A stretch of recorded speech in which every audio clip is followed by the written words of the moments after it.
Hi, I'm Eric, and I'm a social studies educator, historian, and host of this, the Everything is a Primary Source podcast. I'm also an avid collector of popular culture artifacts. I love what I find at thrift store outlets, garage sale leftovers, and what I spot just making my way around the built world. I enjoy sorting through boxes of free books and magazines, not to mention online collections like Internet Archive, and of course the Library of Congress. But you don't need to spend your time digging through bins or following online rabbit holes to get a look into the past. The movies and TV we watch, the books we read, and the games we play are all documents of the past. So is fashion, food, music, toys, even the roads we travel on and the places we live and work in. Everything is a primary source. This podcast is the result of exhibiting these kinds of artifacts in public, getting passersby to select an item they connect with, and then chatting with me to see what it says about the time, place, and people who made it. The conversation you are about to hear, therefore, is your history, my history, our history, through popular culture.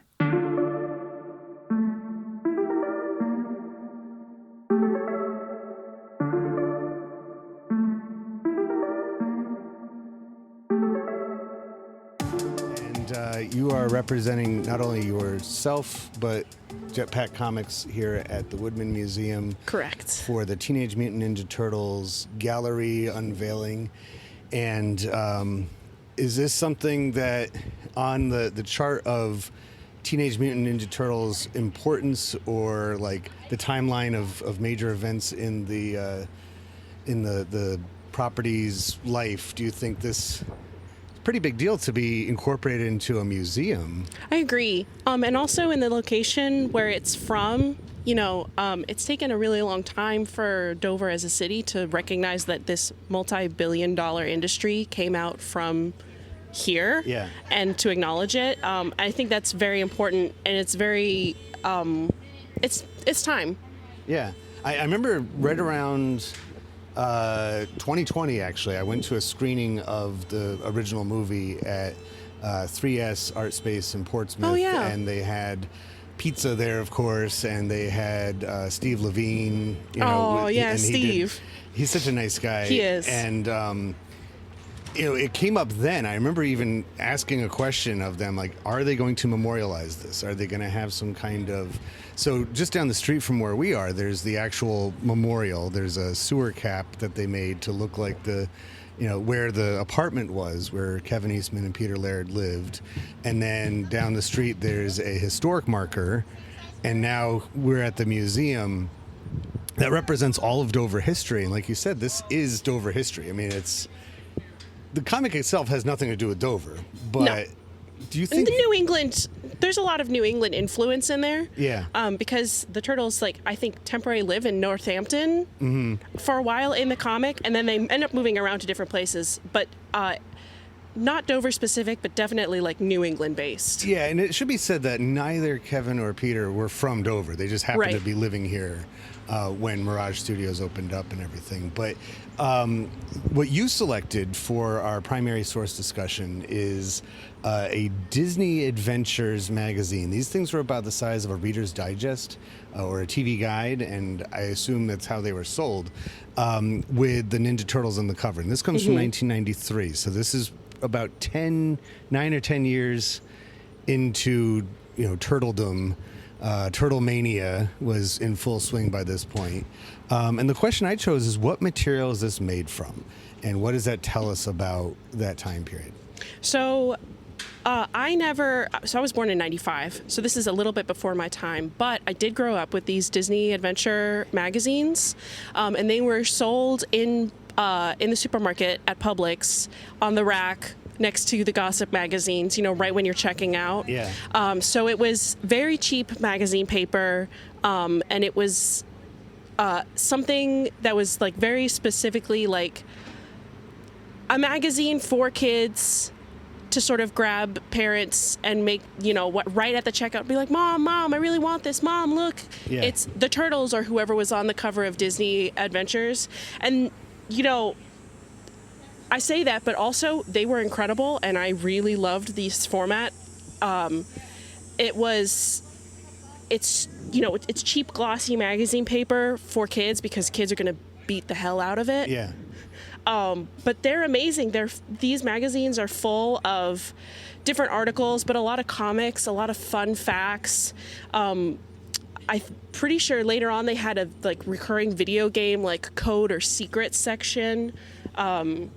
So this particular, not this issue, but these magazines were a very fond memory for me. They are representative for sure of kid culture. Yes.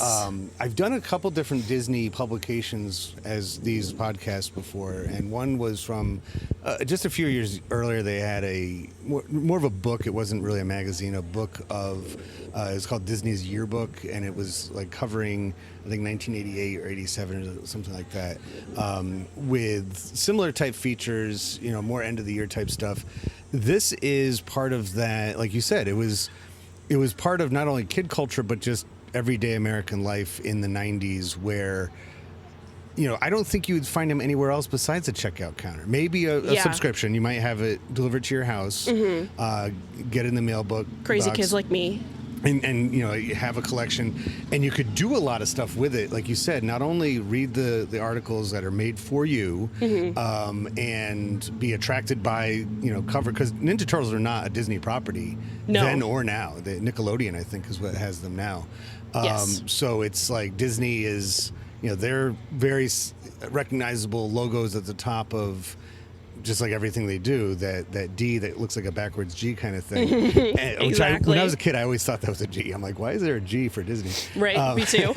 And then, Turtles, which in 93, that's after the second movie had come out, and, it's a pretty easy, kids want that. Kids like Turtles. But what could you do after the magazine, after you've read it, you've used the cheat code, you've done everything, what else could you do with that? Using scissors and... Well, so there's a couple things. I kept all of mine. I never gave them away, except my mom probably has by this point. I was someone who was always interested in graphic design, and I'm sure whoever was getting paid to do the graphic interiors for this was not super thrilled that they were doing it, but they did a really good job of them, and I kept that, and I would make my own magazines, not very well, but I would look at these and I would practice making my own, and I would give them out to my neighbors. Oh, nice. I would also cut them up and collage with them, or if there was a particular movie or show that it was talking about that I really, really enjoyed, I would cut them out and put them on my wall. So these things are very much, they're not made with the intention of keeping them forever. They're very much made for you to consume very easily, but I sort of love it in that way. Yeah. I always have that kind of dilemma when I get because I was telling you before I hit record, I like to go searching for ephemera, things that might have been forgotten about, but I don't want to forget about them. And if I get a full, complete magazine, I'm like, I don't know if I want to chop this up. I do have a huge collage in my pop shop, and for me, it's if it's already been cut up, then I can go ahead. Then I don't feel bad. But I don't want it to deteriorate, because it's a historic document. Right. Ultimately, when it comes down to it. As a kid, I did not think that way, and as an adult, I do now. Yeah. That being said, I guess it really depends on how. If there's just one thing that I like that's in the magazine piece of ephemera, then I don't feel so bad about cutting up. But if there's multiple articles or different things, actually sort of tangentially related, I'm working on a project right now where I am pulling and scanning all of the old Wizard magazines. Oh, yeah. They had a section called Brutes and Babes, and then they changed it to Basic Training. And it's all art lesson articles from professionals. So I'm pulling those out. I'm pulling the pages out for the purpose of scanning them flat to get a high-res image. And I'm collecting them all together to put into one readable book PDF form. And in that way, I do feel bad about, kind of maligning these Wizard magazines. But in the same way, it's also doing it for the sake of preserving it. Right. And also, there were hundreds of these things, and I know I personally know that there are people out there who are preserving them in whole. And so it's okay for me sealed to in plastic. And exactly. Yeah, if you really, really want to keeping find them in the poly bags, the complete one, then it's out there. Right. And I think that's representative of the entire attitude, starting as early as the 90s, maybe even the late 80s, of don't get rid of anything, collectible everything. You know, right. Keeping it in the package. They would have it in the top of the comic or the magazine. Collectible issue. Right. Now, the size of, and I guess now would be a good time to plug the fact that you are a creator yourself. Yes, I am. So, and at the end of this, we'll talk about, where we can find you online and such, but it is, that's part of the legacy of Ninja Turtles for me, is that they did it themselves. They didn't, they made their own company. They, and in just rapid fashion became on the cover of, there's just one of hundreds of magazines that they were on the cover of. Oh, absolutely. And their movies and their, ice cream cones and their everything, Turtle Mania.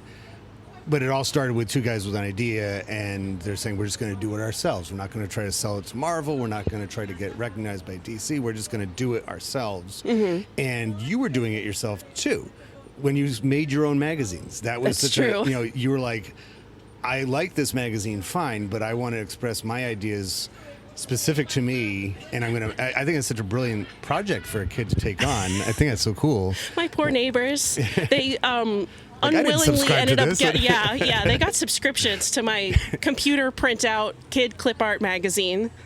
It's so cool, though. I mean, I think those kinds of, clearly you were encouraged, to do that, by somebody or something, inspired. Right. These magazines, these Disney adventures, just like Reader's Digest, just like TV Guide, their small size maybe kept them from putting, like, I think about, Wizard definitely did it, and like Tiger Beat and, 16 magazines, they would always have poster inside, full size spread. Which was a big draw as a kid. With the idea that you're going to pull it out and tack it up somewhere. Mm-hmm. Disney Adventures can't do that. No. Because even if they had a full page, pull out thing, it'd be still half the size of a postcard. Right. Which I like postcards. But and I would tear out pages and pretend that they were posters. And maybe even put them in your locker. That'd be a good size for that. A regular poster can't fit in a locker and everything. So kids make it work. Yeah, they'll find a way. They will find a way. I got into locker decorating kind of late. In fact, I didn't have lockers until high school. And did you use your locker in high school, if you don't mind me asking? No. Yeah. No, because the people who did use lockers were like, I don't know, it was a very like interesting division of all of the popular people used their lockers and like hung out around them. Yeah. And also, interestingly, so I grew up in Florida, and my high school was an outdoor, like it wasn't an interior, so the lockers were all outside, like under an awning, but outside. So if you put stuff in there, it got pretty grody. Like also mildew and stuff, or so I just never. I never used it. Isn't that funny how geography has a role in that? Yeah, because if it had been inside, I thought it would have been cool to like decorate my locker, but I never. It was too gross, and I was too busy. When I was in high school in upstate New York, there was a locker kind of society. It was people would hold court at lockers. They would meet their friends. But I got into it a little bit too late I didn't learn that you don't decorate your locker all at once. Right, like I showed up like on the first day of school or like the second day of school, and I had a folder full of all the things I'd cut out from magazines, and put them up on my locker. And I realized the other kids were a lot more organic about it. It was just like as they collected things throughout the year, they might tack it on. Did you get to keep the same locker all through high school? You had to switch every year? They changed us around based on grade level. So when we were in 9th grade, we were on the far side of the school, and because we had to. Just being a freshman, you had to walk the long, and then seniors got the ones right by the door. Oh yeah. As soon as they walk in, so they don't have to go wandering around a maze just to put their things away. So I think what we can bottom line when it comes to this magazine, the material it's made from is, I mean, kids being incorporated. I mean, it's like Disney knows that kids are going to be with their parents when they go to the grocery store. Yes. Yeah, there's a really good chance. But they also, making publishing magazines for all age groups was a thing. Definitely 70s, 80s, absolutely by the 90s. Like everybody had a magazine for them. And I think it's just I don't want to say brilliant, but it was smart on their part to say, we're going to make it look mostly like what the adults are reading. Oh, yeah. So the kids can feel a little bit more mature. Like the content isn't necessarily adult, but the exterior, the presentation and the effort that was put into it, definitely, it didn't feel like a highlights. Right. And I didn't want I grew out of highlights very quickly. And I'm assuming that this magazine is more geared towards like the 11, 12-year-old, early teen, late, tweens, I guess, like 9 through 13 is totally what they're going for with this, because they're going to have articles. It's, highlights didn't have articles. It was just, circle what's different in these two pictures. It wasn't really. Not that that's bad. No, but I just grew out of that fast. Yeah, kind of like Ranger Rick was for younger Cub Scouts, and then or kids involved in nature and stuff, and then they had Boys Life. Yeah, Boys Life was for Boy Scouts. Who remembers Boy Life? I was in Cub Scouts for a little while, and they pushed that really, like get your subscription to Boys Life, and I have a few old copies from the '60s, and they're fun. I mean, and they have comics in them too. There's Pee Wee Reese, right? No, Pee Wee something was like the character that he was a Boy Scout, and it was like a monthly comic strip that you would read, and that's actually the only thing I would read in there. I'd go right, just like the Sunday paper. I'd go right for the comics. Exactly. I'm like, I didn't. News. Give me the funnies. Yeah, exactly. I'm like, I'll go right for the stuff. So, tell us a little bit about what you create and where people can find you. So I started out a long time ago as a painter, and I've sort of evolved into doing illustration and then comics as well. Right now, I do a lot of exclusive comic book covers with Jetpack, and I also just finished my first 18-page comic book called Bartosaurus Rex. That's going to be coming out at the end of August, beginning of September. And you did everything yourself? Whole thing, whole shebang. Lettered it, drew it, inked it, put it all together in InDesign, printed it. I mean, I didn't print it myself. Right. Somebody else, thank God, is printing it for me. What would you say is the most critical part of that process? Willpower. Okay, so not the actual, but just kind of pushing through and yeah, because anyone, if you want to draw like someone like George Perez, even then, that takes willpower and years and years and years of practicing. But also, the idea of making a comic book sounds really fun and exciting, but when you're 5, 10 pages in and you've realized what you've done to yourself and you've given yourself a deadline, and you have to stick to it. Yeah. Willpower is what's going to get you through and make that comic get completed. Mm-hmm. And that's truly your number one resource. Because anyone can draw. Like anyone can draw a comic at any point. Yeah. It's just a matter of making the art sequential. It's part of the appeal of the art form is exactly. You can do it like I did in high school, on the back of my notebook. And exactly. And I think it's sad that a lot of people lose that, just the pure joy of making it. Yeah. But I think it's super democratic in that anybody can do it. Anyone. But what you're pointing out is the big difference maker between those who are publishing full comics and those who just have a collection of stuff that they've collected drawings, or like they start something and then they don't finish it, which it is a very hard thing to do, don't get me wrong, but it is the willpower that sets apart the people who make them and continue to make them, and then the people who are just like, I just want to try this out for fun. What's your best online presence where people can find you? So I'm very active on my Instagram, which is Kinetic Radio. Or if you look up Vero Stewart, you can find me there as well. And I also have a full portfolio on my website, verostewart.com, where you can find all of my work, my illustration, painting, client work, comics. Pretty much everything I've done is on there as well. Excellent. Well, I love Instagram too. It's such a perfect spot for Yeah. people communicating through. I'm on images Twitter and- too, but very uncomfortably on Twitter. Yeah. Well, I appreciate you so much for coming by. I might have somebody else lined up in a moment, but thank you so much for starting things off today at the Woodman Museum, and I'll find the stop button eventually, but thank you very much. Yeah, thank you.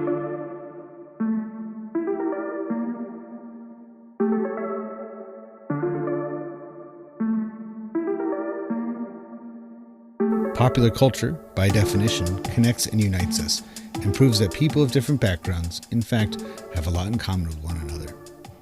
I hope you enjoyed this conversation, at least in part, for that reason.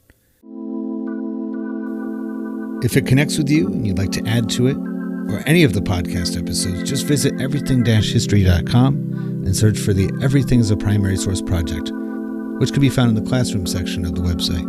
We'd love to hear what you have to say.